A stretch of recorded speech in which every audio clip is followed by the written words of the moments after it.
हेने आई ना कैमरा हेने लागल बाबे कि सुनी अगुआ महान समधी जी के का नाम बा कमलेंद्र सिंह जी और अगुआ के मेरठ जी कहां बानी वहां नेहा जी घरे आई बानी। अच्छा अभी अच्छा लगा ले अभी बात करके हां कि सुनी अगुआ महान की बाटे के अरमान एकरा बाद वाला गाना याद करवा कि समधिनिया जवान ये वर्ड बोले के बारे में कि सुनी अगुआ महान रुके कि बाटे के अरमान हम आगे अच्छा कि समधिनी समधिनियो जवान चाहिए। गलत बात समधिनियो जवान चाहिए ना चंदन नहीं चंदन छपरे से मोबाइल बड़े अच्छा सुनी ना ऐसे ना नो देखिए अच्छा ना गाएं तो फिर नाचे के पड़े देखिए मंच अरे भैया दो ऐसे ऑप्शन आपके पास है नाचना नहीं है केवल हिल जाएगा आज समझे के बाद हम नाचे मतलब अवसर वाला थोड़ी कहता नहीं हम एगो यूट्यूबर नाच बात कराते हैं लड़का लोग के नाच बड़ी फरमाइश आज मेरी यार की शादी है ये वाला ना ना ना ना बस रहुआ खाली से कहे के बाद कि ना दहेज में सामान चाहिए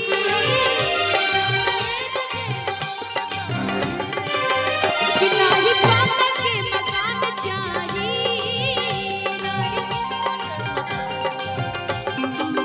कि ना दहेज में सामान चाहिए ना ही पापा के मकान चाहिए सुने अगुआ समधिनिया जवान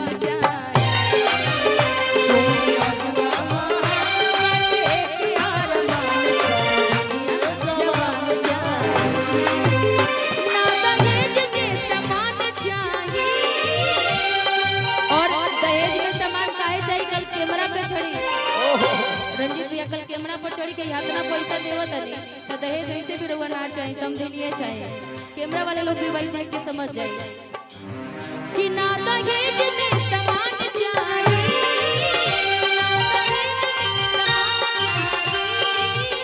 ना ही पापा के मकान चाहिए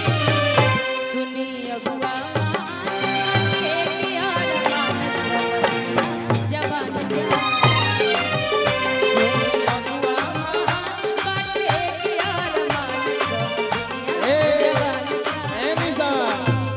जवान रंजीत भैया समझे जी खातिर देखिए मनोज भैया परमसा मिलके हुस्न वालों ने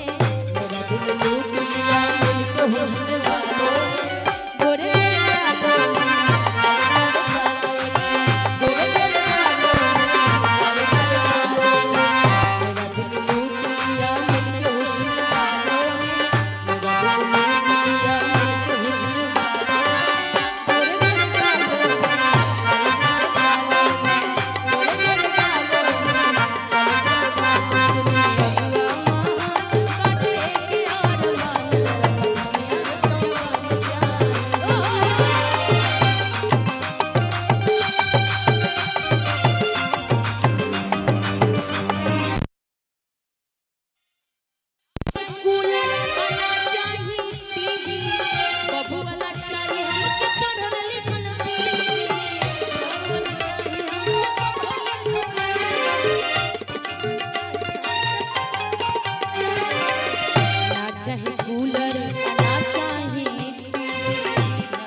बोले वाला रहले हम दू बार टोकनी और वो भाग गए ने नो कि सुनी अगुआ मान बाटे के अरमान समधिनिया जवान सुनी अगुआ मान बाटे के अरमान समधिनिया जवान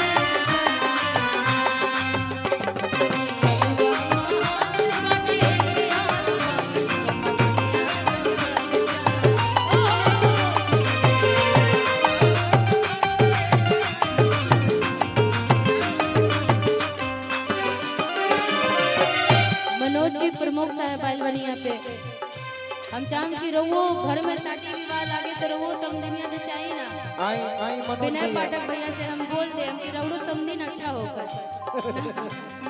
आई बहुत बहुत जरूरी बा घर में समझिन के सुंदर होकर तबे तेरा पतो सुंदर हुई है। आई तो जितना भी यहाँ पे प्रतिष्ठित लोग आइल बने जेकरा जेकरा घर में बाबू बेटा बाया और विनय भैया के बहुत प्रिय मित्र मनोज भैया बाप रे कई लोग कहते लोग कि उनका से लड़ना नहीं है। जी मनोज भैया ना चाहिए कूलर ना ही फॉर्च्यूनर ना चाहिए एसी ना चाहिए फॉर्च्यूनर ना चाहिए एसी ना चाहिए फॉर्च्यूनर हमारी बहुरिया में सब हो के भूला हमारी बहुरिया में सब हो के भूला हमारी बहुरिया ना चाहिए एसी ना चाहिए फॉर्च्यूनर हमारी बहुरिया लोग 10-20 की लुटेला करो 50 की लुटा देने बहुत बड़का दिल बराबर ए ना चाहिए एसी ना चाहिए फॉर्च्यूनर ना चाहिए हमारी बहुरिया में सब हो के वे भूना कि वो के रूप रूपवान चाहिए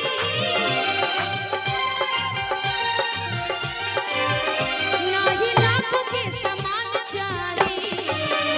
सुनी अगुआ अगुआ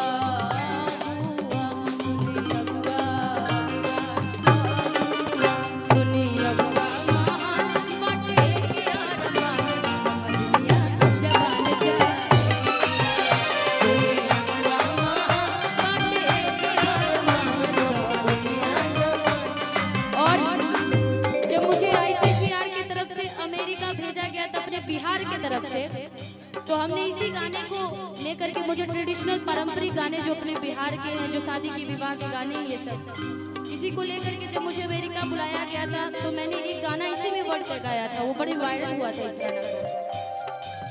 तू हमर जान हो तू ही परान हो तू हमर जान हो तू ही परान हो कहाँ तक काट के हम दे दी गड़ा हम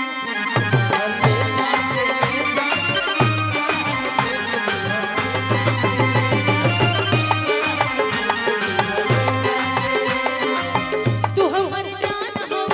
तू ही परान हो तू हमर जान हो तू ही परान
कि बाटे की आरमा